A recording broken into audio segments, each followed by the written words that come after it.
सिर्फ 12 साल की उम्र में उसे बताया गया कि ये इंजेक्शन उसे खूबसूरत और जवान बनाने के लिए ही, मगर उसे क्या मालूम था कि उन इंजेक्शंस के पीछे इसके सौतेले बाप का एक ऐसा मंसूबा छुपा है जो इसे एक दिन हमेशा के लिए खौफ में मुब्तला कर देगा।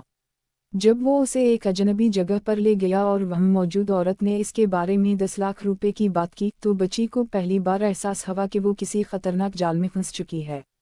लेकिन असल राज तब खिला जब उसे मालूम हुआ कि इसके बाप ने उसकी हिफाजत नहीं बल्कि उसे एक चीज़ समझकर बेचने का मंसूबा बनाया था।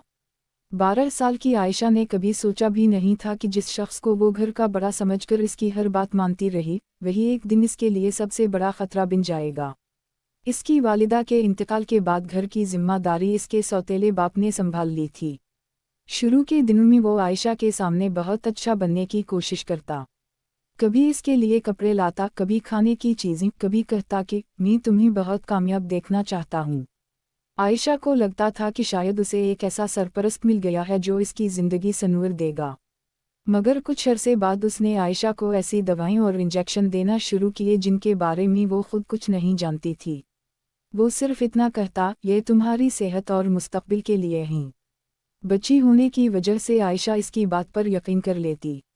इसे क्या मालूम था कि किसी बच्चे को बग़ैर मुनासिब तिब्बी निगरानी के दवा या इंजेक्शन देना ख़तरनाक भी हो सकता है और इसकी सेहत को नुकसान भी पहुंचा सकता है।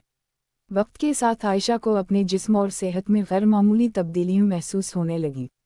वो खौफजदा होकर सवाल करती तो सौतेला बाप उसे डांट देता और कहता, ज़्यादा सवाल मत करो, जो मैं कहता हूँ वो करो। ये पहला मौका था जब आयशा के दिल में खौफ पैदा हुआ। एक दिन सौतेला बाप उसे ये कहकर घर से बाहर ले गया कि उसे एक ज़रूरी काम है। आयशा को रास्ते का इल्म नहीं था। काफ़ी देर बाद वो एक ऐसी जगह पहुँचे जहाँ वो पहले कभी नहीं गई थी। वहाँ एक औरत ने इसे गौर से देखा, फिर सौतेले बाप को अलग ले जाकर बात करने लगी। आयशा ने सिर्फ एक जुमला सुना, इसके बदले 10 लाख तक मिल सकते हैं। इसके हाथ पांव ठंडे पड़ गए। वो समझ नहीं पा रही थी कि आखिर इसके बारे में पैसों की बात क्यों हो रही है। इसने फौरन पूछा, आप लोग मेरे बारे में क्या बात कर रहे हैं? दोनों ने उसे खामोश रहने का इशारा किया। उसी लम्हे आयशा को अंदाज़ा हुआ कि मामला मामूली नहीं था। वापसी पर वो मुसलसल अपने सौतेले बाप से सवाल करती रही, मगर उसने कोई जवाब नहीं दिया। घर पहुंचकर आयशा ने पहली मर्तबा अपने कमरे का दरवाज़ा बंद किया और रोने लगी। इसे समझ आ चुका था कि उसे किसी खतरनाक मकसद के लिए इस्तेमाल किया जा रहा है।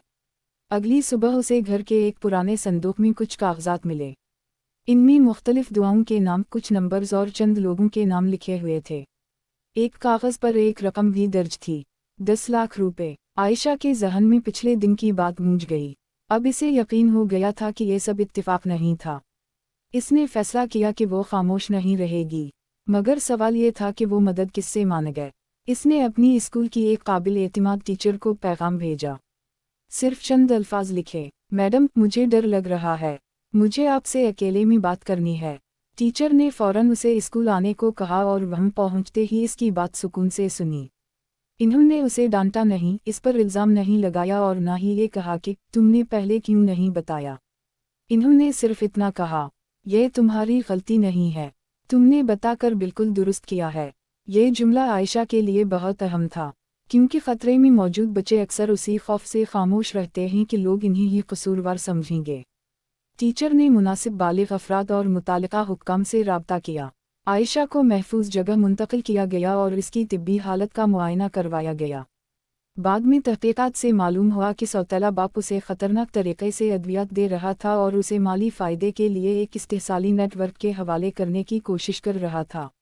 आयशा बच गई, लेकिन इस वाक़ये ने उसे एक बहुत बड़ा सबक दिया। हर वो शख्स जो खुद को सरपरस्त कहता है, ज़रूरी नहीं कि वो वाकई मुहाफ़िज़ भी हो। बच्चों को ये सिखाना ज़रूरी है कि अगर कोई शख्स इन्हें ऐसी दवा, इंजेक्शन या चीज़ दे जिसके बारे में वालिदैन या डॉक्टर को इल्म ना हो, तो फ़ौरन किसी काबिल एतिमाद बड़े को बताएं। अगर कोई इन्हें धमकाए, डराए, किसी राज को छुपाने पर मजबूर करे या पैसों के बदले कहीं ले जाने की कोशिश करे तो खामोश रहना ज़रूरी नहीं। और वालिदैन के लिए भी एक अहम पैगाम है, अपने बच्चों की बात को मामूली ना समझें। उनके रवैये में अचानक तब्दीली, किसी ख़ास शख्स से खौफ, गैर मामूली दुआओं का इस्तेमाल या बार बार ये कहना कि मुझे किसी को नहीं बताना, ऐसी अलामात हो सकती हैं जिन पर तवज्जो देना ज़रूरी है। سب سے اہم بات یہ ہے کہ بچے کو شرمندہ نہ کریں۔ اگر وہ کبھی آپ کے پاس آ کر کہے کہ کسی نے اسے غلط طریقے سے چھوا، ڈرایا، دوا دی، کہیں لے جانے کی کوشش کی یا اس کے ساتھ کوئی نامناسب رویہ اختیار کیا، تو پہلے اسے محفوظ کریں، اس کی بات سنیں اور اسے یقین دلائیں کہ قصور اس کا نہیں ہے۔ عائشہ کی کہانی کا اختتام ایک امید کے ساتھ ہوا۔